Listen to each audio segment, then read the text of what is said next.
Justice Saqib Nisar साहब और justice Faiz ईसा में क्या फ़र्क है? क्या दोनों ने अदलिया की बहाली के लिए काम किया?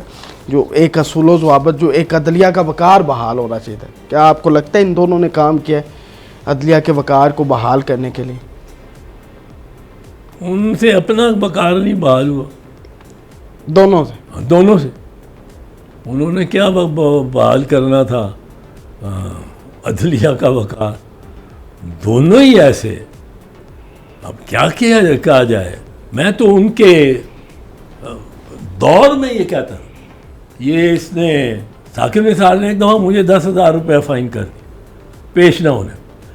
अब उस ही दिन वो एक हफ्ता पूरा उसने मुझे जनरल एडजर्नमेंट दी थी। किस वजह से? कि मेरा आखिरी हफ्ता था सेनेट ऑफ पाकिस्तान में टेन्योर का, और उस हफ्ते में मेरे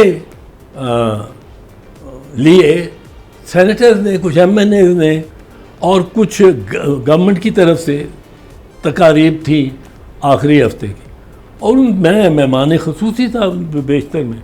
तो मैं चीफ जस्टिस साकिब के पास गया, मैंने कहा ये मैं दरख्वास्त दे रहा हूँ कि ये 7 दिन है, अगला हफ्ता मेरा लास्ट वीक है द सेनेट और मैंने उधर डिवोट करना है। अच्छा सर, इमरान खान को 2 साल से ज़्यादा हो चुका है, लेकिन सारी जमात जो है पाकिस्तान तहरीक इंसाफ वो वकला के अंडर है, वकला की आदत उसको चला रही है, लेकिन अभी तक कोई मुकम्मल चलान तक नहीं जमा करवा सके इमरान खान का। आपको नहीं लगता कि ये वकला ही नहीं चाह रहे कि इमरान खान साहब बाहर आएँ? नहीं, ये बेनिफिशरी बन रहे हैं कुछ लोग, क्योंकि अभी तक आप देख सकते हैं इस तरह कोई ऐसा मुकम्मल चलान सामने नहीं आया कि जो खान साहब का बन सके और उस पर बात हो सके। नहीं है, वकला क्यों चाहेंगे कि वो सामने वो ना आए? अगर वो इमरान नहीं बाहर आता तो एक लिहाज से एक ख़ास अरसे के लिए तो सारों को नुकसान होगा, इनको भी, इनकी वक़्त क्या रहेगी। सलमान अकरम राजा साहब हैं, बैरिस्टर गौर साहब हैं, क्या समझते हैं ये कैसे, किस तरह पार्टी को लेके चल रहे हो, किस तरह? देखें, इसको पहले के, इससे पहले कि आप सलमान अकरम राजा या गौर साहब को देखें या हामिद खान को देखें जो इस वक्त उनका लीड रोल प्ले करना चाहिए जिसको, आप जजों को तो देखें। वहाँ जो जज बैठे हुए हैं वो तो हर गेंद को बाउंस बैक करने पे बैठे हुए हैं। कोई एक भी मुकम्मल किस्म की रिलीफ नहीं दी, मासवाए ये कि जो केस उनके सामने गया है साइफर का या दूसरा केस तोशा खाना का, नहीं तो इंसाफ के तकाजे पूरे कर रहे हैं, रिलीफ क्यों दें? नहीं, रिलीफ का मतलब तो यही है ना कि आप नहीं, उन केसेस में है ही कुछ नहीं, सब झूठे केस हैं। मैं ये आपको अपनी ओपिनियन जो दे रहा हूँ ये बतौर एक वकील के दे रहा हूँ, कोई उसकी हमदर्दी में नहीं क्या दे रहा हूँ।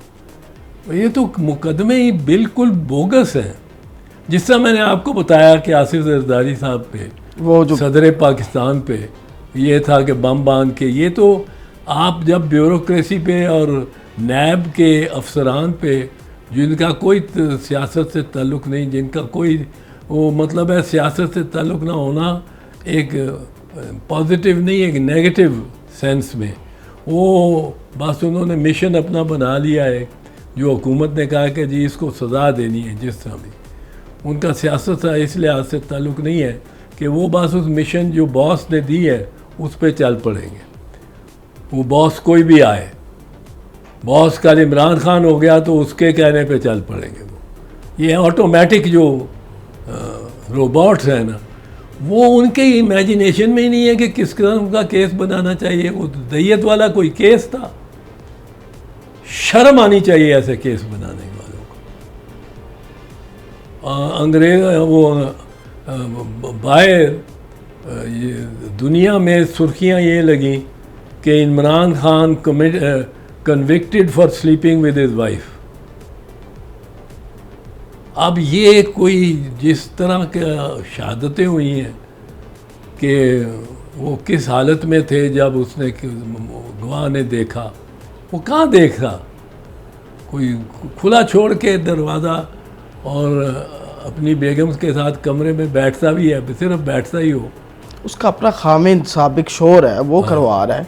नहीं, पर वो भी तो क्या वो मतलब उस जितना गिरा हुआ इंसान, तो वो है ना, उसको तो हम कह रहे नहीं, हैं। पर उसकी तो क्रेडिबिलिटी कोई नहीं होनी चाहिए, उस पर तो किसी अदालत को यकीन करना ही नहीं चाहिए। गवाह की एक क्रेडिबिलिटी होती है, अदालत का तो मानना है केस गवाह होता का है। एक मोतबर होना, उस पर एतबार करना जो अदालत का काम है।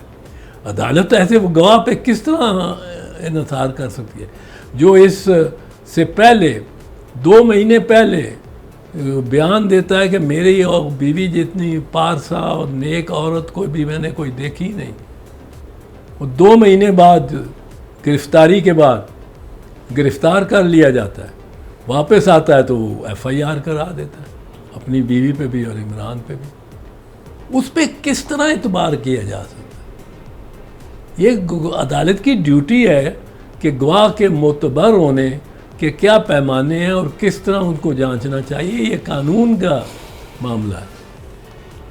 बिल्कुल सही कह रहे हैं। अच्छा सर, ये आपकी बात मान लेते हैं, लेकिन ये जो अभी मौजूदा चीफ जस्टिस साहब हैं, इनकी क्रेडिबिलिटी के हवाले से क्या कहेंगे? क्या ये बेहतर है बाकी जो 2 चीफ जस्टिस के मैंने नाम लिए हैं, जस्टिस फायज ईसा और साकिब निसार, उनसे बेहतर है काजी ये अपने चीफ जस्टिस मौजूदा जो हैं?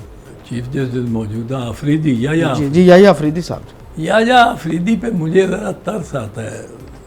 इतनी अच्छी रेपुटेशन थी, इतनी अच्छी रेपुटेशन थी, पर अब चीफ जस्टिस हैं, लेकिन जिस तरह 3 किस्म के दर्जे होते हैं सिविल जज के, सिविल जज 3rd क्लास, सिविल जज 2nd क्लास, सिविल जज 1st क्लास। सिविल जज जो होता है 3rd क्लास, हमारे ज़माने में मैं जब सिविल जजी में का वकालत करता था तो उसके 25,000 रुपए तक मालियत अगर दावे की हो तो वो सुन सकता था। सिविल जज 2nd क्लास जो था वो 5 या 3 या 5 लाख के दावे था, और सिविल जज 1st क्लास जो था वो सारे हर केस चाहे उसकी कितनी भी मालियत हो, उस केस में मुतनाज़ा ज़मीन है, उसकी मालियत 20 करोड़ है तो वो भी केस सुन सकता है।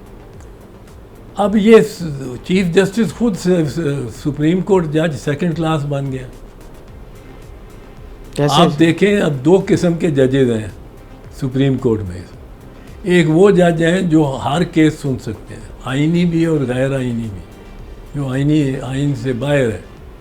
और एक वो जज हैं सिविल जज 2nd क्लास जो है, सुप्रीम कोर्ट जज 2nd क्लास, जो आईनी केस सुन ही नहीं सकते हो। भाई तुम सुप्रीम कोर्ट के जज हो, वो तुम्हारे सामने साथ जो सुप्रीम कोर्ट का जज बैठा है वो उसको इख्तियार है कि वो हर किस्म का केस सुने।